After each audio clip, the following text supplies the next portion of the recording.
Anjali 84. Devi Bhasita Piyusham Smita Karpura Bhasitam Shrotabyam Nayanabhyam Te Kim Nu Sevasyate Maya. O Devi Shrimati Radhika, when will I serve your nectarful words with my ears and your camphor-scented smile with my eyes?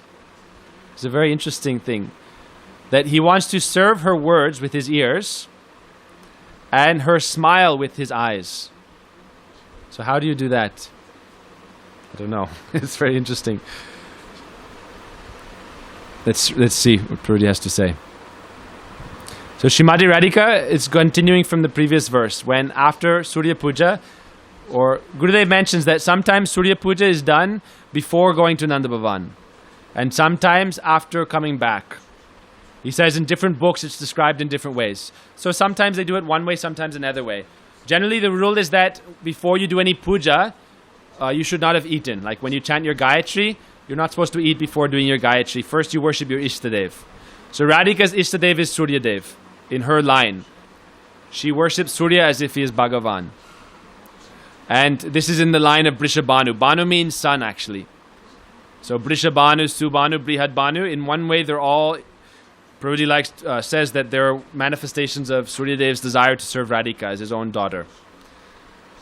So Radhika serves them, and after this, she'll go to Nanda Bhavan, and sometimes when they come back from Nanda Bhavan, then she does Surya Puja. But Gurudev says that you should not eat before doing your puja to your Ishtadev. So sometimes in the morning, she does Surya Puja by offering water. Like you can see in Braj, or in many places, the Indians, in the morning, they offer water to the sun as one kind of offering. And so Radhika will do this, but then also she will do a more elaborate puja. And this is done like 10:30, 11. And after doing this Surya Puja, then she'll go to Radhakund. And so they get a chance to have their midday pastimes at Radhakund. So this is now that time of day, that she is going to Radhakund for Madhyan Leela. And Madhyan Leela is the sweetest pastimes. Even sweeter than nighttime pastimes is Madhyanik Leela, because in Radhakund no other group can come. It's isolated. Only the Swapaksha gopis are there, and all the Jal Keli is done there. Chala Supti, Krishna pretends to sleep and hears the gopis discussing many sweet things while he's pretending to sleep. Vangsi, Hriti, they steal the flutes, they play with dice, they take some kind of honey, wine, nectar. So now they're on their way to the midday pastimes again. So Raghunath, Gurudev describes that when he's chanting these verses, it's after he, like there's different ways. Some people write books only by gathering information from here and there. They compile and write something, but it's not out of their own inspiration. And the proper way to write is from Samadhi Bhasya. So all these verses are written are Samadhi Bhasya. That means you've realized this in your own perfect meditation of Samadhi, and then you write down these verses. Otherwise, anyone can go and like, okay, I'm going to make up some verses, praying to Radhika, oh, you're doing this Leela, you're doing that Leela. And it just becomes some kind of notanki, some kind of drama. But Raghunath, each of these verses, Gurudev says that they weren't all written like at once.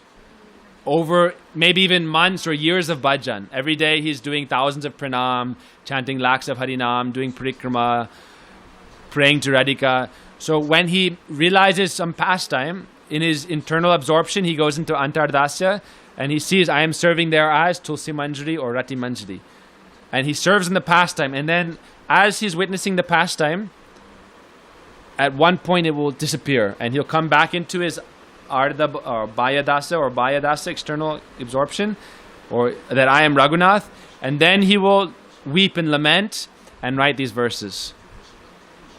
So these verses come from his Samadhi Bhasya, and that's why also they're not always chronological. And Gurudev said afterwards he put them all together. They put them all in like palm leaf and collected them. But why do they write them and keep them? Only for our benefit, ultimately. Because if the Goswamis weren't to write these down, because it's not like they're trying to show their bhajan. Narottam Das Thakur says, Apana bhajan na kahibo jata tata. You shouldn't show your bhajan outside to the public. You should keep it hidden. But here we see that Raghunath is so merciful, he's revealing his innermost bhajan in this Grantha, Vilap Kusumanjali, for our benefit. Because like Kaviraj Goswami says, on one hand, he is shy to show these things because it's such a high thing. So he is shy. How will I put this in Chaitanya Charitamrita? Such high topics given. But he says, my consolation is that I know those who have crow-like nature, they go to Kak Tirtha, which is where crows go to feast on flesh or rotting flesh. And the cuckoos, who are like devotees, they only go where nectar is present. So those who are non-devotees aren't interested in this kind of stuff. And so they won't come. And so even though on one hand it said you should not display this openly, on the other hand, Kaviraj Goswami says, I have so much joy because when I put this here, I know that those who are not qualified will not have taste for this. So Raghunath, he's so merciful that even though these things are so high, he's shown them to us. Because Mahaprabhu said, you should go to Braj. He told all the Goswamis, go to Braj and reveal this path through your writings. If the Goswamis did not come and write these books, then we would have no idea what does it mean to be a Rupanuga. The topmost Rupanuga is Raghunathas Goswami. And Raghunathas Goswami, he followed all these teachings to the perfect extent, and then he revealed this path to us. So that's why we're so fortunate to have a chance to study this. And Prabhuji would say years ago, and he still says sometimes, that in this world we see constantly fighting going on between people of different moods. And those who are absorbed in Vaidhi Bhakti, they'll fight with those who prefer Raganuga Bhakti. And he says this war is always going on, and sometimes it's more intense, sometimes less intense. But generally, many devotees even, they are afraid to speak on books like this, to talk on books like this. When we started this book in April, I was working on the second edition, and we were adding all Gurudev's commentary. And so we were giving classes at that time just with the boys. We were doing Bhagavat class and Gita class. We did the first canto Bhagavatam, and we did a few chapters of the Gita, and we did some Gaudiya Kantahar slokas. And then Jamuna was asking that they also wanted to come with Mohan. And so I asked Prabhuji, okay, they're asking, should we do it? Prabhuji said yes. I said, what should we do? What should we speak on? And so I said, now I'm working on Vilap Kusumanjali. We want to memorize some verses of Vilap Kusumanjali. He said, yes, what problem? He said, yes, you record it, put it there. I want to see that people should see that we're not just sleeping and eating in Radhakunj. Prabhuji himself said, yes, you should do it, and you can put it online. He said, Jamuna will do, others will do, because then people see, oh, Radhakunj is not just eating and sleeping. Sometimes people say, oh, we're only cooking, distributing prasad. But every day we have 4 classes, Karuni Prabhu giving class, Giri Prabhu giving class, Prabhuji's class, 10 hours kirtan, 4 classes. And also cooking and feasting, why not? If you're absorbed in Radhika's seva, under her guidance and her Shakti is coming, then cooking for hundreds of people, distributing prasad is not so difficult. In the West, to put on a festival like we have one day here is very difficult. It takes months of planning. But every day it's going on automatically. To do it for 4 or 5 days in the West, you plan for months, collect money, and you think, how will I spend, how will I maintain it? But Prabhuji every day is having a huge festival, and on top of that, Harikatha, Kirtan, everything is going on. So this is Nam Gokula Mahotsav. When you're absorbed in Nams, when you have Nam Shakti, like Prabhuji, every day chanting 2 lakhs, 3 lakhs Hari Nam, then by this Nam Shakti, then Nam manifests Gokula Mahotsav. So if you don't chant Hari Nam, don't do Hari Nam Seva, everything we talk about like this just becomes Sahajya.